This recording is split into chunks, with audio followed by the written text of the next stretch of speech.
అమ్మా, నువ్వు అనన్య గురించి ఇంకా అస్సలు అర్థం చేసుకోలేకపోతున్నావు. తను ఎందుకు వెళ్ళిపోయిందో నాకు మాత్రమే తెలుసు. తనను ఎలా తిరిగి తీసుకురావాలో కూడా నాకే తెలుసు. నువ్వు దాని గురించి ఎక్కువగా ఆలోచించి టెన్షన్ పడకు. అంతా నేను చూసుకుంటాను. చూడు బాబు, మీరిద్దరూ కలిసుంటే అందరికంటే ఎక్కువగా సంతోషించేది నేనే. కొడుకు కోడల్ని విడదీసేంత మూర్ఖురాల్ని నేను కాదు. కానీ ఆ అమ్మాయి ప్రవర్తన మీద నాకున్న అభిప్రాయాన్ని మాత్రమే చెబుతున్నాను. నువ్వు దాన్ని తప్పుగా అర్థం చేసుకోకు. నీకు ఇంకో వారం రోజులు మాత్రమే టైం ఇస్తున్నాను ఆర్యన్. ఈలోపు ఆ అమ్మాయి దొరికితే సరి. లేకపోతే మాత్రం నా మాట నువ్వు వినాల్సిందే. ఈ విషయంలో నేనిక ఊరుకునేది లేదు. ఇప్పటికే నా మాట వినకుండా ఆ సంబంధం వద్దు అంటున్నా ఏరికోరి మరీ ఈ ఇంటి కోడలిగా తీసుకొచ్చావు దాన్ని. ఈరోజు అదే కోడలు మనింటికి పెద్ద మచ్చ తీసుకొచ్చి వెళ్ళిపోయింది. నలుగురిలో మన పరువు తీసింది. ఇప్పుడు కూడా నేను నోరు మూసుకొని కూర్చోవాలా? చెప్పురా. అందుకే నేను నీతో మాట్లాడటం లేదమ్మా. నువ్వు ఏ రోజైతే అనన్య గురించి తప్పుగా మాట్లాడావో ఆ రోజే నీ మీద నాకున్న గౌరవం సగం పోయింది. ఇప్పుడు మిగిలింది కూడా పోయే పరిస్థితి తీసుకురావద్దు ప్లీజ్ అమ్మా.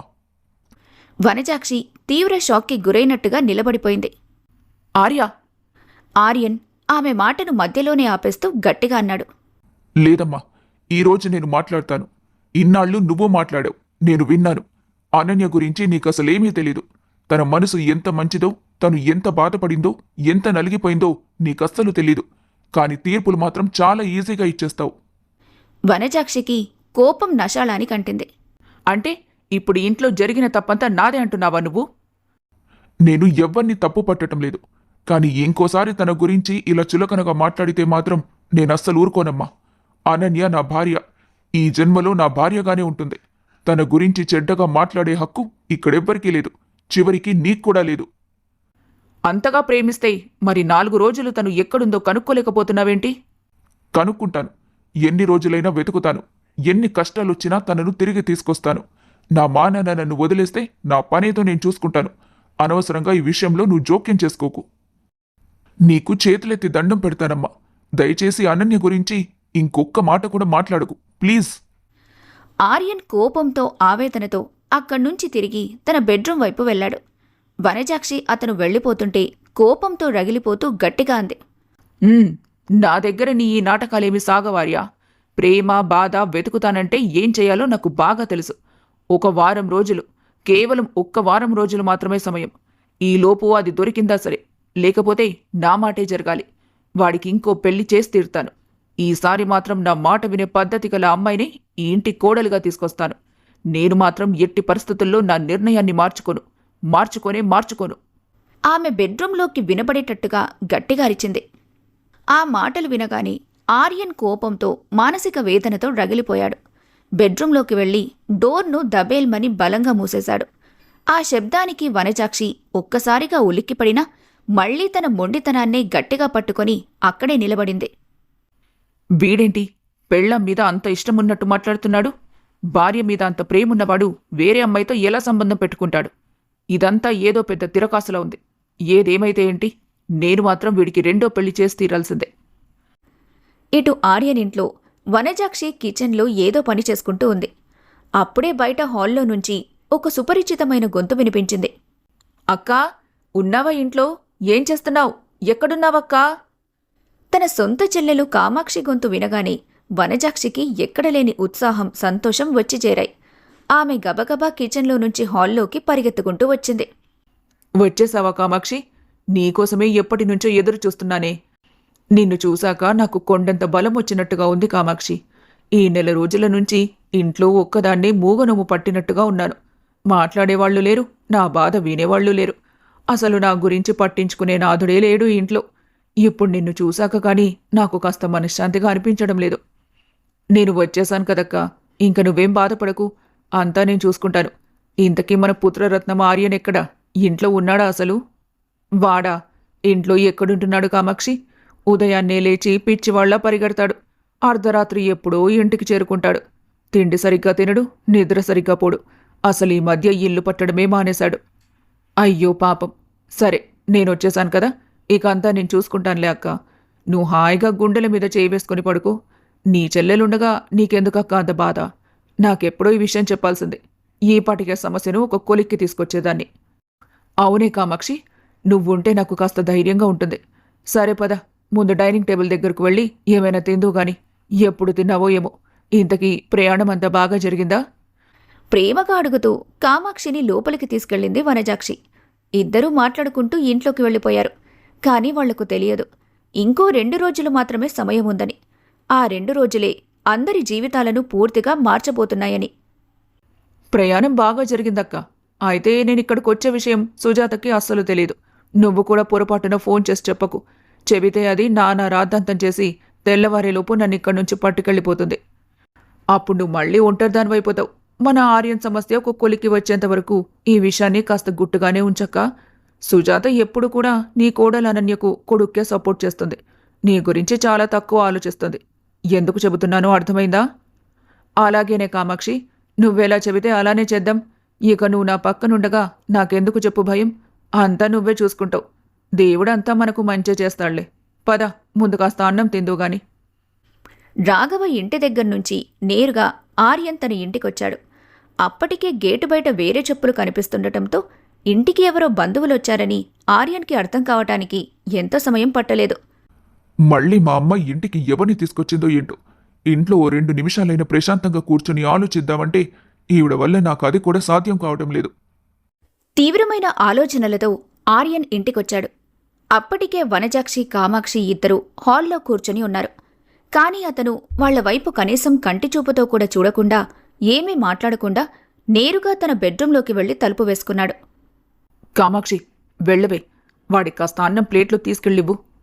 నేను పెడితే వాడు ఎలాగూ తినటం లేదు సరికదా, నా ముఖం కూడా చూడటం లేదు. సరే అక్క, నువ్వేం కంగారు పడకు, నేను చూసుకుంటానులే. కామాక్షి నెమ్మదిగా లేచి కిచెన్లోకి వెళ్లి అన్నం ప్లేట్లో పెట్టుకుని నేరుగా ఆర్యన్ బెడ్రూమ్ డోర్ నాక్ చేసి లోపలికి వెళ్ళింది. ఆర్యన్ మంచం మీద నిస్సహాయంగా కూర్చొని ఉన్నాడు. ఆర్య, ఏం చేస్తున్నావురా అలా ఒంటరిగా కూర్చొని? మేమక్కడ హాల్లో కనిపించినా కూడా ఒక్క మాట మాట్లాడకుండా అలా లోపలికి వచ్చేసావు. ఇదిగో నీకోసం అన్నం తీసుకొచ్చాను. ముందు వెళ్ళి శుభ్రంగా చేతులు కడుక్కొని రాపో. నాకు అస్సలు ఆకలిగా లేదు పిన్ని. ఆకలిగా ఎందుకుండదురా ఆర్యన్? ఉదయం నుంచి అర్ధరాత్రి వరకు బయట ఎండనక వాననక ఆ అమ్మాయిని వెతుక్కుంటూ ఊరంతా తిరుగుతూనే ఉన్నావు. ఆకలి వేయకుండా ఎలా ఉంటుందిరా? నోరు మూసుకొని వెళ్ళి చేతులు కడుక్కొనిరా. కాస్త తిని 1-2 గంటలు మనశ్శాంతిగా నిద్రపో. నీ అవతారం ఒక్కసారి అద్దంలో చూసుకున్నావా? ఎంత దారుణంగా మనిషిలా కాకుండా తయారయ్యావో. ఆ ప్లేట్ అక్కడ టేబుల్ మీద పెట్టేసి వెళ్ళిపో పిన్ని. నేను కాసేపు ఆగి తర్వాత తింటానులే. ఇలాంటి సాకులు నాకు చెప్పకార్యన్. నేనిక్కడే కూర్చుంటాను. నువ్వు నా ముందే ఈ అన్నం మొత్తం తినాలి. అనవసరంగా ఇలా తిండి తిప్పలు మాని కడుపు మార్చుకుంటే వెళ్ళిపోయిన అమ్మాయి ఏమైనా తిరిగొస్తుందా ఏంటి? ఒకవేళ తను సడన్గా తిరిగొచ్చిందే అనుకో, నువ్వు తన ముందు ఇలా జీవం లేని శవంలా కనిపిస్తే తను ఎంత బాధపడుతుంది చెప్పు. ఆమె అన్నం ముద్ద కలుపుతూ మళ్లీ ఇలా అంది. కడుపులో ఇంత ఆకలి పెట్టుకొని ఒంట్లో శక్తి లేకుండా తన కోసం రేపు బయట ఎలా తిరగగలుగుతావురా? మళ్ళీ నీ భార్యతో నువ్వు సంతోషంగా సంసారం చెయ్యాలంటే ముందు నువ్వు అన్నం తినాలి, శక్తిగా ఉండాలి. అంతే తప్ప ఇలా పీక్కుపోయి కడుపు మార్చుకుంటే తిరిగి వెళ్ళిపోయిన అనన్య తిరిగి రాదు కదరా. ఉన్నట్టుండి తన పిన్ని వనజాక్షిలా కాకుండా అనన్య గురించి, తన ఆరోగ్యం గురించి అంత పాజిటివ్గా బాగా మాట్లాడటం ఆర్యన్కి చాలా ఆశ్చర్యంగా అనిపించింది. ఇదేంట్రా, మా పిన్ని ఎప్పుడూ మా అమ్మ పక్షానుంటుంది కదా, ఈ రోజేంటి ఇంతలా మాట్లాడుతోందని ఆశ్చర్యంగా చూస్తున్నావా? ఇక్కడికి వచ్చే ముందు మీ అమ్మ నాకు ఫోన్ చేసి అనన్య ఇల్లు వదిలిపెట్టి వెళ్ళిపోయిందని చెప్పింది. అది విన్నప్పుడు నేనొక్కసారిగా షాక్ అయ్యాన్రా. ఆర్యన్ ఆశ్చర్యంతో నోరు విప్పకుండా కామాక్షి ముఖంలోకి చూశాడు. ఎందుకంటే 1 రోజులు గడుస్తున్నా కూడా మీ అమ్మ ఈ పెద్ద విషయాన్ని నా దగ్గర దాచిపెట్టింది. ఇప్పుడు తన వల్ల కానప్పుడు, నిన్ను మార్చలేనప్పుడు నన్ను తోడుగా రమ్మని పిలిచింది. నేను ఫోన్ పెట్టేసి వెంటనే మీ చెల్లి సుజాతకి కాల్ చేసి కనుక్కున్నాను. ఈ విషయం చెల్లికి కూడా తెలుసా పిన్ని? ఆర్యన్ అలా మనసులో కంగారుగా ఆలోచిస్తూ ఉండగానే కామాక్షి అసలు నిజం బయటపెట్టింది. సుజాత అప్పుడే నాకు ఫోన్లో జరిగిన విషయమంతా క్లియర్గా చెప్పిందిరా. మీ అమ్మ నీకు అనన్య దొరక్కపోతే 2వ పెళ్లి చేయాలని ప్లాన్ చేస్తోందని కూడా చెప్పింది. ఆవిడకి వయసుతో పాటు చాదస్తం, మొండితనం బాగా పెరిగిపోయాయని నాకప్పుడే అర్థమైంది ఆర్యన్. ఆర్యన్ మౌనంగా వింటూ కూర్చున్నాడు. మీ అమ్మ మనసు మార్చాలన్నా, ఆవిడ్ని కంట్రోల్ చేయాలన్నా ప్రస్తుతానికి ఆవిడకు అనుగుణంగా నటిస్తూ తను చెప్పిన దానికల్లా నేను తల ఊపుతూ కూర్చోవాలరా. అప్పుడే ఆవిడ మైండ్లో ఎలాంటి కుట్రలున్నాయో, తను ఏం ప్లాన్ చేస్తుందో మనకు ముందే తెలుస్తుంది. ఆమె ఆర్యన్ చేయి పట్టుకుని ఎంతో ఆత్మీయంగా అంది. నేను ఈ ఇంటికొచ్చింది మీ అమ్మకు సపోర్ట్ చేయడానికి కాదురా ఆర్యన్. కేవలం నీకోసం వచ్చాను. నా చేతులతో పెంచానురా నిన్ను. నాకు సుజాత ఒక్కతే కూతురైనా సరే, మాకు కొడుకువి, దానికన్నవి నువ్వేరా. నీ జీవితం ఇలా నాశనమైపోతుంటే నేను చూస్తూ ఎలా ఊరుకుంటాను చెప్పు? మీ అమ్మ మాటలు నువ్వస్సలు మనసుకి తీసుకోకు. ఆమెకి మొదటి నుంచి ఇలాంటి పట్టింపులు, అహంకారం, మొండితనం కాస్త ఎక్కువగానే ఉంటాయి. అలా అని తను చెప్పిన ప్రతి తప్పుడు దానికల్లా మనం తలాడించుకుంటూ పోతే నీ జీవితం సర్వనాశనమైపోతుంది. మీ అమ్మకు మనుషుల్ని అర్థం చేసుకోవడం అస్సలు రాదురా ఆర్యన్. ఎదుటి వాళ్ల బాధను ఎలా గౌరవించాలో ఆవిడికి తెలీదు. తనకు నచ్చని వాళ్ళు ఎవరైనా ఉంటే వాళ్ళని మానసికంగా నాశనం చేసేదాకా వదిలిపెట్టదు. ఇప్పుడే కాదు, మొదట్నుంచి ఆవిడ స్వభావం అంతే. మీ అమ్మ గురించి నీకంటే నీ పిన్నిగా నాకే అంత బాగా తెలుసు. నువ్వేమీ కంగారు పడకు. ఆమెను ఎలా మార్చాలి, దానిలోకి ఎలా తీసుకురావాలో నాకు బాగా తెలుసు. నేనిప్పుడు హాల్లో ఆవిడ ముందు తనకు సపోర్ట్గా మాట్లాడుతున్నానని నువ్వస్సలు అనుకో ఆర్యన్. దాని వెనకాల చాలా పెద్ద కారణాలున్నాయి. మీకు కాస్తైనా ఇంట్లో ప్రశాంతత దొరకాలంటే నేనిక్కడ ఉండటం చాలా అవసరంరా. ఎందుకు చెబుతున్నామో అర్థం చేసుకో. అనన్య ఎక్కడికి వెళ్ళదు. తను ఖచ్చితంగా దొరుకుతుంది. మీరిద్దరూ మళ్ళీ ఎప్పట్లాగే సంతోషంగా ఉంటారు. నిన్ను, అనన్యను ఈ ప్రపంచంలో ఎవ్వరూ దూరం చేయలేరు. నన్ను నమ్ము. నీ పిన్ని మాట మీద నమ్మకముంచురా. కామాక్షి అంత ప్రేమగా ఆత్మీయంగా మాట్లాడేసరికి ఆర్యన్కి ఇన్ని రోజుల నరకం తర్వాత కన్నతల్లి ప్రేమ దొరికినట్టుగా అనిపించింది. గుండెల్లో దాచుకున్న భారం ఒక్కసారిగా కన్నీళ్ల రూపంలో దుఃఖమై పొంగుకొచ్చింది.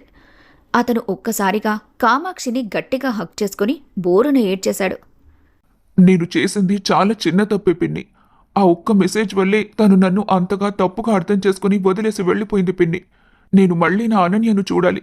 తనతోనే నా జీవితం మొత్తం గడిచిపోవాలి. తను లేకపోతే నేను బతకలేను పిన్ని. తప్పకుండా జరుగుతుంది ఆర్యన్. కాస్త ఓపిక పట్టు. దేవుడు ఎప్పుడూ జీవితంలో పూర్తిగా కష్టాలు, బాధలే ఇవ్వడు. అప్పుడప్పుడు ఆయన్ని మనం మనస్ఫూర్తిగా తలుచుకోవడానికి, బంధాల విలువ తెలుసుకోవడానికి మన సంతోషాలను ఇలా కొంచెం దూరం చేస్తూ ఉంటాడు. ఇప్పుడు నీ లైఫ్లో కూడా అదే జరిగిందిరా. నువ్వు చూస్తూ ఉండు. అనన్య కొద్ది రోజుల్లోనే నీకు క్షేమంగా దొరుకుతుంది. ఈ పిన్ని మాటంటే నీకు తెలుసు కదా, వేదవాక్కు. ఖచ్చితంగా జరిగి తీరుతుంది. చాలా థ్యాంక్స్ పిన్ని. నువ్వు ఈ సమయంలో మా ఇంటికి వచ్చావు కాబట్టి సరిపోయింది. మొదట నిన్ను చూసినప్పుడు నువ్వు కూడా అమ్మకి సపోర్ట్గానే వచ్చావని చాలా భయపడ్డాను. నేను సుజాతకి కూడా థ్యాంక్స్ చెప్పాలి. ఈ కష్ట సమయంలో మీరిద్దరూ నాకు కొండంత అండగా నిలిచారు. ఆర్యన్ దీనంగా సోఫా వైపు చూస్తూ అన్నాడు. ఈ సమయంలో నా అన్న బతికుండుంటే ఇలా అస్సలు జరగకపోయేది పిన్ని. అమ్మకు నచ్చజెప్పి అర్థం చేయించేవాడు. నా అన్న నన్ను అంత త్వరగా వదిలిపెట్టి వెళ్ళిపోవడం నాకు ఎంతో బాధను మిగిల్చింది. ఇప్పుడు ఈ టైంలో అనన్య కూడా నన్ను వదిలిపెట్టి వెళ్ళిపోవడం నేను అస్సలు తట్టుకోలేకపోతున్నాను పిన్ని. ఆర్యన్ తన చనిపోయిన తండ్రి గురించి మాట్లాడగానే కామాక్షి మనసు కూడా తీవ్రమైన బాధతో నిండిపోయింది. కళ్లల్లోకొస్తున్న కన్నీళ్లను కొంగుతో తుడుచుకుంటూ మాట్లాడింది. ఇప్పుడు అవన్నీ తలుచుకొని ఎందుకు బాధపడతావు నాన్నా? నువ్వు గతాన్ని తలుచుకొని మనసు పాడు చేసుకోకు. నాన్న లేకపోతేయే. ఈ పిన్నుంది కదా, నీ చెల్లి సుజాత లేదు. మేమిద్దరం నిన్ను కంటికి రెప్పలా కాపాడుకుంటాం. నువ్వనవసరంగా ఏదేదో ఆలోచించి మనసు పాడు చేసుకోకు. ముందు ఈ అన్నం తిను. ఎన్ని రోజులవుతుందో నువ్వు కడుపు నిండా తిని అంటూ ఆమె ఎంతో ప్రేమగా ఒక ముద్ద కలిపి ఆర్యన్ నోటికందిస్తుంటే అతని కళ్లల్లో నుంచి కన్నీళ్లు ఆగకుండా కారిపోయాయి. కామాక్షికి కూడా ఇది చూసి దుఃఖమాగలేదు. అప్పుడే కామాక్షి ఫోన్కి సుజాత నుంచి కాల్ రావటంతో ఆమె కళ్లను తుడుచుకుంటూ ఫోన్ లిఫ్ట్ చేసింది. సుజాత, చెప్పమ్మా. అమ్మా, అక్కడ పరిస్థితి ఎలా ఉంది? అన్నయ్యతో మాట్లాడావా? తను ఎలా ఉన్నాడసలు? వాడు చాలా తీవ్రమైన బాధలో ఉన్నాడ్రా. వాణ్ణి చూస్తుంటే నాకే బాధతో కడుపు తరుక్కుపోతుంది. నువ్వు గాని ఇప్పుడు అన్నయ్యను చూస్తే అస్సలు తట్టుకోలేవు తెలుసా. అంత ఘోరంగా సగం మనిషిలా అయిపోయాడ్రా. అయ్యో దేవుడా, అన్నయ్యకు ఇలాంటి పరిస్థితి ఎందుకొచ్చింది? అమ్మా, నువ్వు అన్నయ్యను చాలా జాగ్రత్తగా చూసుకోమ్మా. ఇంతకీ పెద్దమ్మ పరిస్థితి ఏంటక్కడ? తను ఏమంటోంది ఇంకా? ఇక మీ పెద్దమ్మ పరిస్థితి ఏమడుగుతావులే సుజాత. అది నోరా లేక మున్సిపాలిటీ చెత్త కుప్పో అర్థం కావటం లేదు. అనన్య గురించి ఇప్పటికే చాలా దారుణంగా, నిర్దయాత్మకంగా మాట్లాడుతుంది. నాకే విపరీతమైన కోపం తెప్పిస్తోంది ఆవిడ ప్రవర్తన. సరేలే, వాడిప్పుడే నా మాట విని 4 ముద్దలు తింటున్నాడు. మనం ఈ విషయాలన్నీ తర్వాత మాట్లాడుకుందాం. వాడి ముందు ఇవన్నీ ఎందుకు చెప్పు. ఇప్పటికే వాడు తట్టుకోలేని బాధతో ఉన్నాడు. సరే అమ్మా, ఫ్రీ టైంలో మళ్ళీ నాకు ఫోన్ చేయి. కాస్త మీ అక్కతో జాగ్రత్తగా ఉండు. అన్నయ్యను ఏమీ అనకుండా చూసుకోమ్మా. నువ్వన్నయ్యకు లోపల సపోర్ట్ చేస్తున్నావని మీ అక్కకు అస్సలు డౌట్ రాకుండా జాగ్రత్తగా మేనేజ్ చెయ్యి. సరేనమ్మా, అదంతా నేను జాగ్రత్తగా చూసుకుంటానులే. అలా మాట్లాడి ఫోన్ పెట్టేసిన తర్వాత కామాక్షి మళ్ళీ ఆర్యన్ వైపు చూసింది. చూడ్రా ఆర్యన్, నేను నీకు లోపల సపోర్ట్ చేస్తున్నట్టు మీ అమ్మకు అస్సలు తెలియకూడదు. గుర్తుపెట్టుకో, నువ్వు అనన్య కోసం వెతుకుతున్నావు కదా. ఒక్కసారి ఇక్కడ ప్రశాంతంగా కూర్చొని ఆలోచించు. అప్పుడు నీకేదో ఒక క్లూ ఖచ్చితంగా దొరుకుతుంది. అనన్య నీకు అస్సలు తెలియని కొత్త ప్లేస్లోకి మాత్రం ఖచ్చితంగా వెళ్ళుండదు. తను వెళ్తూ వెళ్తూ ఖచ్చితంగా నీకోసం ఏదో ఒక హింట్ ఇచ్చే వెళ్ళుంటుంది. తను మానసికంగా చాలా బాధపడింది కాబట్టే నీకు దూరంగా ఉండగలుగుతుంది తప్ప నిన్ను శాశ్వతంగా వదిలిపెట్టాలని కాదురా. తనకు నీ మీద ప్రేమ లేక కాదు, తనకు నీ మీదున్న అపోహలు మొత్తం తుడిచేసే బాధ్యత నీది. మళ్ళీ ఎప్పట్లాగే మీ దంపతులిద్దరూ శివపార్వతుల్లా కలిసిమెలిసి ఉండాలి. అంతకు మించి నా కోరికలేమీ లేవురా ఆర్యన్. సరే పిన్ని, మీ నోటి చలవ వల్ల అదే జరిగితే చాలు. అందరం మళ్ళీ సంతోషంగా ఉంటాం పిన్ని. కాసేపు మాట్లాడిన తర్వాత కామాక్షి ప్లేట్ తీసుకుని రూమ్ నుంచి బయటకు వెళ్ళిపోయింది. ఆర్యన్ మాత్రం పిన్ని అన్న మాటల్ని ఆలోచిస్తూ తీవ్రమైన ఆలోచనల్లో మునిగిపోయాడు. హాల్లో వనజాక్షి సోఫాలో కూర్చొని ఎదురు చూస్తూ ఉంది. కామాక్షి రాగానే అడిగింది. ఏంటి కామాక్షి, అంతసేపు మాట్లాడేవు లోపల? ఏమంటున్నాడు మన కొడుకు? ఏమైనా నోరు విప్పాడా వాడు? మన దారిలోకి వచ్చేటట్టు ఏమైనా కనిపిస్తున్నాడా ఏంటి? కామాక్షి ప్లేట్ కిచెన్లో పెడుతూ మనసులోనే తిట్టుకుంది. అవతల వాడు తిన్నాడా లేదా అని కన్నతల్లిగా అడగటం లేదు కానీ వాడు తన కుటిల దారిలోకి వచ్చాడో లేదో తెలుసుకోవడానికి ఎంత ఆత్రంగా ఉందో మా అక్కకి. ఏంటే, మాట్లాడుతుంటే సమాధానం చెప్పకుండా అలా బెల్లం కొట్టిన రాయిలా నిలబడిపోయావు? సమాధానం చెప్పు, ఏమంటున్నాడు వాడు? నేను లోపల వాడితో మాట్లాడే ప్రయత్నం చేశానక్కా. వాడింకా నా మీద చాలా కోపంగానే ఉన్నాడు. నేను నీకు సపోర్ట్ చేయడానికి వచ్చానని వాడు అనుకుంటున్నాడేమో. నాతో కూడా సరిగ్గా మాట్లాడటం లేదు. ఏదోలా వాడిని మెల్లగా దారిలోకి తీసుకొస్తానని చెప్పాను కదా. నేనొచ్చి కనీసం ఒక్క పూట కూడా గడవలేదక్కా. నువ్వప్పుడే నా మీద ఇలా ప్రెషర్ పెడితే ఎలా? అంతా నేను చూసుకుంటానని చెబుతున్నాను కదా. కాస్త నన్ను ఫ్రీగా వదిలేయ్. సరే సరేలే, మరీ అంతలా చిన్నబుచ్చుకుంటావెందుకు కామాక్షి? నా బాధ నాది. ఆ రాక్షసి అనన్య మళ్ళీ ఇంటికి తిరిగి రాకముందే వీణ్ణి ఎవరికో ఒకరికి ముడిపెట్టేస్తే మన పనైపోతుంది కదా. తన అక్క ఆశల మాటలకి కామాక్షి మనసులో తీవ్రంగా అసహించుకుంటూ తిట్టుకుంది. అవతల వాడు చచ్చినా పర్లేదు, కానీ నువ్వనుకున్న స్వార్థం మాత్రం జరగాలి. అలా చేసే నా బావను అంత తొందరగా నీ అహంకారంతో దూరం చేసుకున్నావక్క. నీ బుద్ధి ఈ జన్మలో మారదు. నీ కొడుకు మీద కూడా అలాంటి పెత్తనం చూపిస్తూ మానసికంగా వాణ్ణి చంపుతున్నావు. అన్యాయంగా అమ్మాయి ఇల్లు వదిలిపెట్టి వెళ్ళిపోవడానికి ప్రధాన కారణమే నువ్వు. మనసులో తిట్టుకుంటున్న కామాక్షి ముఖం చూసి వనజాక్షికి ఏమీ అర్థం కాలేదు. ఏంటే కామాక్షి, అప్పటినుంచి గమనిస్తున్నాను. వాడి గదిలోకి వెళ్ళొచ్చినప్పటినుంచి నీలో నువ్వే ఏవేవో ఆలోచించుకుంటూ ఉన్నావు. అసలేం జరిగింది లోపల? ఏం లేదక్కా, వాణ్ణి మన దారిలోకి ఎలా తీసుకురావాలా అని ప్లాన్ ఆలోచిస్తున్నాను. అంతే, అంతకు మించి ఇంకేం లేదులే. సరే పద, ఇద్దరం కలిసి ఒక స్ట్రాంగ్ కాఫీ తాగుదాం. ఇక బెడ్రూమ్లో ఉన్న ఆర్యన్కి మాత్రం కామాక్షి చెప్పిన మాటలే మైండ్లో నిరంతరం తిరుగుతున్నాయి. అనన్య వెళ్తూ వెళ్తూ ఏదో ఒక హింట్ ఖచ్చితంగా ఇచ్చే వెళ్ళుంటుంది. కానీ తను నాకు ఏ హింట్ ఇచ్చింది? నేను చాలా ప్రశాంతంగా మైండ్ పెట్టి ఆలోచించాలి. లేకపోతే అనన్య నాకు జీవితంలో దొరకదు. ఆ ఆలోచన వచ్చిన వెంటనే ఆర్యన్ రూమ్ అంతా క్లూ కోసం వెతకటం మొదలుపెట్టాడు. ముందుగా అనన్యకు సంబంధించిన వస్తువులు, బట్టలు, మేకప్ బాక్స్ దగ్గర అంతా వెతికాడు. కానీ తనకు ఎలాంటి క్లూ దొరకలేదు. ఆ తర్వాత స్టడీ డెస్క్లు, పాత డైరీలు, ఇంట్లో ఉన్న ప్రతి చిన్న వస్తువును క్షుణ్ణంగా వెతికి చూశాడు. కానీ ఎక్కడా ఎలాంటి క్లూ దొరకలేదు. రూమ్ అంతా బట్టలు, పేపర్లతో చిందరవందరగా అయిపోయింది. కానీ తనకు మాత్రం అనన్య ఇచ్చిన హింట్ ఏంటో అస్సలు అర్థం కాలేదు. చాలాసేపటి వరకు అలా ఆలోచిస్తూ మంచం మీద కూర్చున్న ఆర్యన్ తీవ్రమైన అలసట వల్ల ఎప్పటికో నెమ్మదిగా నిద్రలోకి జారుకున్నాడు. ఆర్యన్ నిద్రలో అనన్య పాత జ్ఞాపకాల కల వస్తుంది. ఒకవేళ నువ్వు నన్ను పెళ్లి చేసుకోకపోయి ఉంటే అసలు జీవితంలో ఏం చేసేదాను అనన్య? అసలు నీ లైఫ్ గోల్ ఏంటి? నువ్వు బాగా చదువుకోవాలనుకున్నావా, లేక పెళ్లి చేసుకుని కేవలం ఒక హౌస్ వైఫ్గా ఇక్కడే ఉండిపోవాలనుకున్నావా? ఎప్పుడు కూడా నీ పర్సనల్ ఇష్టం నాకు చెప్పలేదెందుకు? నాకు చాలా బాగా చదువుకోవాలి, లైఫ్లో సెటిల్ అవ్వాలని ఉండేదార్యా. కానీ మా పేరెంట్స్కి నేను ఒక్కదాన్నే కూతుర్ని కదా, చాలా గారాబం చేసేశారు. స్కూల్కి, కాలేజీకి వెళ్ళేటప్పుడు కూడా ఎప్పుడూ నాన్న తోడొచ్చేవారు, లేదంటే అమ్మ వచ్చేది. ఒక్కతే కూతుర్ని కదా, నాకు బయట ఏమైనా అవుతుందేమో అని వాళ్ళకెప్పుడూ ఒకటే భయం. అలా భయపడుతూనే బాగానే చదివించారు. కానీ సొంతంగా ఒక జాబ్ చేయాలనేది నాకెప్పటి నుంచో ఉన్న ఒక పెద్ద కల ఆర్య. భలే దానివే. నీకు జాబ్ చేయాలని అంతగా ఆశ ఉంటే నాతో ముందే చెప్పొచ్చు కదా అనన్య. నేను నీకోసం ఒక మంచి జాబ్ చూసేవాడిని కదా. హాయిగా ఇద్దరం కలిసి పొద్దున్నే ఆఫీస్కి వెళ్ళి ఈవినింగ్ తిరిగొచ్చి సరదాగా బయటికి వెళ్ళి డిన్నర్ చేసి ఎంతో హ్యాపీగా ఉండేవాళ్ళం. నువ్వు ఈ 4 గోడల మధ్య ఉండిపోవడమే నీకు ఇష్టమేమోనని నేను ఇన్ని రోజులు పొరపాటుగా అనుకున్నాను తెలుసా. ఎంత పని చేసావనన్యా. నేను నీకు చెబుదామని చాలాసార్లు అనుకున్నాను ఆర్య. కానీ పెళ్ళయ్యాక నన్ను ఇక్కడికి పంపించేటప్పుడు మా అమ్మ నాన్నలు నన్ను కూర్చోబెట్టి 1కి 10 సార్లు చెప్పారు. నీకు జాబ్ చేయాలనుందని అబ్బాయికి ముందే చెప్పకనన్యా. కొంతమందికి భార్యల్ని బయటికి ఉద్యోగాలకు పంపించడం అస్సలు నచ్చదు. ఒకవేళ ఆర్యన్ మనస్తత్వం కూడా అలాగే ఉంటే అతను హర్ట్ అవుతాడని భయపడ్డారు.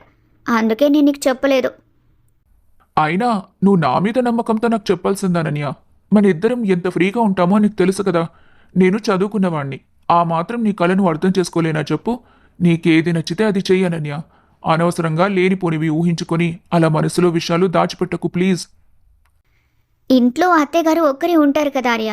పాపం తనని ఒంటరిగా వదిలేసి ఉద్యోగానికి వెళ్ళాలని నా మనసు కూడా ఒప్పుకోవట్లేదు.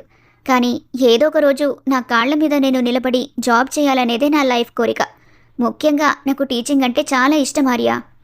అని చెబుతున్నప్పుడు అనన్య ముఖంలో కనిపించిన ఆ అంతులేని ఆనందాన్ని ఆర్యన్ ఇప్పటికీ మర్చిపోలేదు. అదంతా కలలో కనిపించేసరికి ఆర్యన్ ఒక్కసారిగా తీవ్రమైన ఉలిక్కిపాటుతో మంచం మీద నుంచి లేచాడు. అతని కళ్లల్లో ఒక్కసారిగా ఒక వింత కాంతి మెరిసింది. అనన్యకు జాబ్ చేయడం అంటే ఇష్టం. ముఖ్యంగా తనకి టీచింగ్ అంటే చాలా ఇష్టం. అంటే ఇప్పుడు తను ఖచ్చితంగా ఈ 1 రోజులుగా ఎక్కడో ఒక చోట జాబ్ చేస్తూనే ఉండాలి. బహుశా టీచింగ్నే తన వృత్తిగా ఎంచుకొని ఉంటుంది. కానీ ఎక్కడ? తను ఎక్కడ వెతుకుతుంది? ట్యూషన్స్ చెబుతుందా లేక ఏదైనా స్కూల్లో పనిచేస్తుందా? తను ఎక్కడుందో? ఇన్ని ఆలోచనలతో ఆర్యన్కి ఒక్కసారిగా మెదడు మొద్దుబారిపోయినట్టుగా అనిపించింది. తెల్లవారే వరకు రూంలో అటూ ఇటూ తిరుగుతూ తీవ్రంగా ఆలోచిస్తూనే ఉన్నాడు. రేపు ఉదయాన్నే నేను శ్వేత కావ్యాల దగ్గరికి వెళ్ళి పర్సనల్గా కలవాలి. ఫోన్లో మాట్లాడితే అస్సలు కుదరదు. అలాగే అత్తయ్య మావయ్య దగ్గరికి వెళ్ళి కూడా అనన్య చిన్నప్పటి ఇష్టాలు అడిగి తెలుసుకోవాలి. అనన్యకు ఇష్టమైన విషయాలేంటో ఇంకా అడిగి తెలుసుకుంటే ఖచ్చితంగా నాకు అక్కడేదో ఒక క్లూ దొరుకుతుంది. వాళ్ళు చెప్పే పాత విషయాల్లో ఖచ్చితంగా అనన్యకు ఇష్టమైన ప్లేసో స్కూలో ఏదో ఒకటి ఖచ్చితంగా ఉంటుంది. అక్కడే నాకు సమస్య సగం పరిష్కారం అయిపోతుంది. ఇన్ని రోజులు ఈ చిన్ని ఆలోచన నాకు తట్టనే లేదు కదా అని తన తల పట్టుకొని అనుకున్నాడు ఆర్యన్. నేను ఇన్ని రోజులు దారి తెలియకుండా టైం వేస్ట్ చేశాను. ఈ రోజు పిన్ని వచ్చి నాకు ఈ ఐడియా ఇవ్వకపోతే అనన్యను కనిపెట్టడంలో ఇంకా లేట్ అయిపోయేవాణ్ణి. దేవుడా, మా పిన్నిని నువ్వే నా దగ్గరికి మార్గం చూపించడానికి పంపించావా?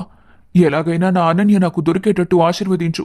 తను దొరకగానే తిరుపతికి నేను అనన్య జంటగా వచ్చి నీ మొక్కు తీర్చుకుంటాం అని గాల్లోనే దేవుడికి నమస్కారం పెట్టుకున్నాడు ఆర్యన్. ఇన్ని రోజులుగా అనన్య గురించి ఏమాత్రం చిన్న క్లూ కూడా దొరకని ఆర్యన్ మనసులో ఇప్పుడొక్కసారిగా తను క్షేమంగా దొరుకుతుంది అనే బలమైన నమ్మకం, ఒక కొత్త ఆశ వచ్చి చేరాయి. దాంతో అతని ముఖంలో ఎన్ని రోజుల తర్వాత ఎక్కలేని ఆనందం, ఉత్సాహం కనిపించాయి.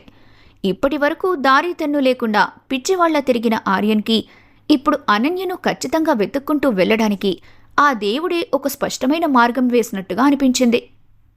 ఆర్యన్ మనసులో ఒక బలమైన ఆశతో ఉదయాన్నే నిద్రలేచి గబగబా ఫ్రెషప్ అయిపోయి హాల్లోకొచ్చాడు. అప్పటికే పిన్ని కామాక్షి డైనింగ్ టేబుల్ దగ్గర వేడివేడిగా టిఫిన్ సిద్ధం చేస్తూ కనిపించింది. అతను ఎంతో ఉత్సాహంగా వెళ్లి కామాక్షి ఎదురుగా ఉన్న కుర్చీలో కూర్చున్నాడు. పిన్ని, నాకు ఒక అద్భుతమైన హింట్ దొరికింది పిన్ని. నేనిప్పుడు అర్జెంటుగా అనన్య బెస్ట్ ఫ్రెండ్స్తో మాట్లాడడానికి వెళ్తున్నాను. ఖచ్చితంగా ఈ రోజు నాకు ఏదో ఒక బలమైన క్లూ దొరుకుతుందని నా మనసు చెబుతోంది పిన్ని. అలా మాట్లాడుతున్నప్పుడు ఇన్ని రోజుల తర్వాత ఆర్యన్ ముఖంలో కనిపించిన ఆ వెలుగు, ఆనందం అంతా ఇంతా కాదు. కామాక్షికి అతని ముఖంలో ఆ సంతోషాన్ని చూసి మనసు పూర్తిగా నిండిపోయింది. వెళ్ళు నాన్నా, ఇంకా ఒక్క క్షణం కూడా ఆలస్యం చేయకు. త్వరగా వెళ్ళి ఆ దారిలోనే వెతికి చూసిరాపో. ఖచ్చితంగా మీరిద్దరూ తొందరలోనే కలుస్తారా. నేనా కోటి దేవుళ్లకు మనస్ఫూర్తిగా మొక్కుకున్నాను. అనన్య తొందరలోనే క్షేమంగా మన ఇంటికి తిరిగొచ్చేస్తుంది. ఇదిగో ఈ టిఫిన్ కాస్త తినేసి వెళ్ళు నాన్నా. ఇప్పుడొద్దు పిన్ని, నాకు అస్సలు టైం లేదు. నేను ముందు వాళ్ళని కలవాలి. లేట్ అయిపోతుంది. కామాక్షి ఎంత బతిమాలి చెప్పినా వినకుండా ఆర్యన్ చాలా వేగంగా బయటికి వెళ్లి బైక్ స్టార్ట్ చేశాడు. క్షణాల్లోనే ఆశగా అక్కడ్నుంచి రోడ్డు మీదకి వెళ్ళిపోయాడు. వాడు వెళ్ళిన మరుక్షణమే వనజాక్షి కిచెన్లోంచి బయటకొచ్చింది. ఏంటే కామాక్షి, వాడంతా హడావిడిగా అంత ఫాస్ట్గా ఎక్కడికి వెళ్ళిపోయాడు? ఏం జరిగింది లోపల? కొంపదీసి మన రాక్షసి కోడలు అనన్య ఎక్కడైనా దొరికిందా ఏంట్రా?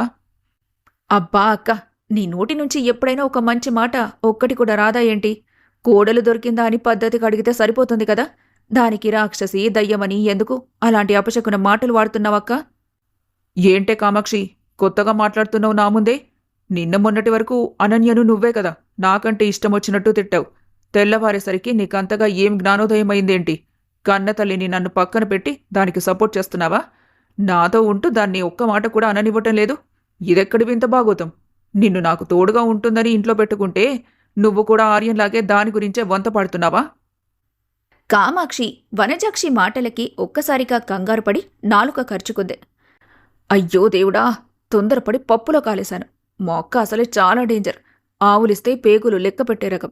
దీంతో చాలా ఆచితూచి జాగ్రత్తగా మాట్లాడాలి, లేదంటే నా ప్లాన్ కనిపెట్టేస్తుంది అని మనసులో తనను తాను తిట్టుకుంటూ ముఖంలో నవ్వు తెచ్చుకుంది కామాక్షి. అయ్యో అక్క, నువ్వు నన్ను పూర్తిగా తప్పుగా అర్థం చేసుకున్నావు. వాడంత వేగంగా వెళ్తుంటే అమ్మాయి దొరికిందేమో అని నువ్వన్నావు కదా. ఆ దయ్యం అనన్య అంత ఈజీగా ఎక్కడ దొరుకుతుందిలే అని నేను నీతో ఏదో అనబోయాను. ఎంతలోనే నువ్వు ఏవేవో ఊహించుకుని నా మీద పడుతున్నావు. నేను నీకు తోడుగా నీ సంతోషం కోసమే కదా ఇక్కడికొచ్చాను. అనవసరంగా నా మీద ఏదేదో అనుమానం పడకక్క. సరేలే, నేను కిచెన్లో మిగతా పని చూసుకుంటాను, నువ్వెక్కడే కూర్చో. కామాక్షి కిచెన్లోకి వెళ్ళగానే వనజాక్షి తీవ్రమైన ఆలోచనలో పడింది. దీని వ్యవహారం ఈరోజెందుకో నాకు తేడాగా కొడుతుంది. కొంపదీసి ఇది కూడా దీని కూతురు సుజాతలాగే లోపల అనన్యకి నా కొడుక్కి సపోర్ట్ చేస్తుందా ఏంటి? ఇండైరెక్ట్గా నాతో ఏం తెలియనట్టుగా డ్రామాలాడుతోందా? ఇది నాకంటే చాలా తెలివిగలది. పైకి చూస్తే ఎంతో అమాయకంగా కనిపిస్తుంది, కానీ గుండెలు తీసిన బంటు. ఎందుకైనా మంచిది, దీంతో కూడా చాలా జాగ్రత్తగా ఉండాలి అని మనసులో చాలా స్ట్రాంగ్గా ఫిక్స్ అయిపోయింది వనజాక్షి. ఆర్యన్ చాలా వేగంగా బైక్ నడుపుకుంటూ నేరుగా రాహుల్ ఇంటికి వెళ్ళాడు. అంత ఉదయాన్నే కనీసం ఫోన్ కూడా చేయకుండా ఆర్యన్ నేరుగా ఇంటికొచ్చేసరికి రాహుల్ కాస్త కంగారు పడ్డాడు. ఏంట్రా ఆర్య, ఏం జరిగిందిరా? అంత తొందరగా కంగారుగా వచ్చావు? మెల్లిగా రావచ్చు కదా. కనీసం ఒక ఫోన్ అయినా చేయలేదు. ఏంటి విషయం అసలు? నిన్న రాత్రి ఆ ప్రైవేట్ డిటెక్టివ్ గురించి చెప్పాను కదరా, దాని గురించి ఆలోచించుకున్నావా? దానికి ఓకే చెప్పడానికేనా ఇంత దూరం పరిగెత్తుకుంటూ వచ్చావు?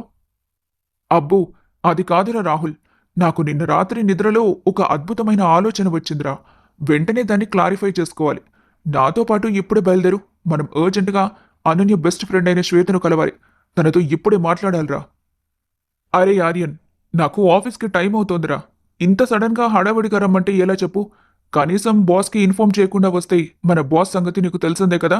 లీవ్ ఇవ్వకుండా జెండా ఎగరేస్తాడు. అదంతా కార్తిక్ చూసుకుంటాడులేరా. ఒకసారి వాడికి అర్జెంటుగా మెసేజ్ చేసి నువ్వు ఆఫీస్కి రావటం కొంచెం లేట్ అవుతుందని చెప్పు. బాస్ని ఎలాగోలా ఈ ఒక్క పూట కన్విన్స్ చేయమని అడుగురా ప్లీజ్. ఇది చాలా చాలా ఇంపార్టెంట్ విషయం రాహుల్. మనం వెంటనే శ్వేత దగ్గరికి వెళ్ళాలి. సరేరా, నువ్వంతగా బతిమాలుతుంటే నేను రాకుండా ఎలా ఉంటాను? ఒక్క నిమిషం ఆగు, నేను కార్తిక్తో మాట్లాడతాను అంటూ రాహుల్ వెంటనే కార్తిక్కి కాల్ చేశాడు. హలో కార్తిక్, ఆర్యన్ ఇప్పుడే నా ఇంటికి వచ్చాడ్రా. వాడేదో చాలా అర్జెంట్ పనుందని నన్ను ఇప్పుడే బయటికి తీసుకెళ్తున్నాడు. కాస్త ఆఫ్టర్నూన్ వరకు ఆఫీస్లో బాస్ని మేనేజ్ చేస్తావా? లేకపోతే ఏదైనా ఫ్యామిలీ ఎమర్జెన్సీ అని చెప్పి నా తరపున లీవ్ లెటర్ పెట్టేరా? అసలు విషయం ఏంటో కూడా నాకు ఇంకా క్లియర్గా తెలీదు. ఇటు ఆఫీస్ టెన్షన్, అటు ఆర్యన్ టెన్షన్ అంటే నా వల్ల అస్సలు కాదురా. నువ్వు ధైర్యంగా వెళ్ళు రాహుల్. ఆఫీస్లో బాస్ సంగతి నేను చూసుకుంటానులే. ముందు మన ఆర్యన్ ప్రాబ్లం సాల్వ్ అవ్వాలి. అదే మనందరికీ ముఖ్యం. జాగ్రత్తగా వెళ్ళండి. థ్యాంక్ యూ రా కార్తిక్. నీ ఈ సహాయం నేను ఎప్పటికీ మర్చిపోలేనురా అని కాల్ కట్ చేసి నవ్వుతూ ఆర్యన్ వైపు చూశాడు రాహుల్. అరే ఆర్యన్, ఇక పద. ఈరోజు ఆఫీస్లో కార్తిక్ అంతా మేనేజ్ చేస్తాడు. నేను నీతోనే ఉంటాను. పద వెళ్దాం. ఇద్దరూ అక్కడ్నుంచి బైక్ మీద బయలుదేరిపోయారు. కాసేపటికి శ్వేత ఇంటికి చేరుకున్నారు.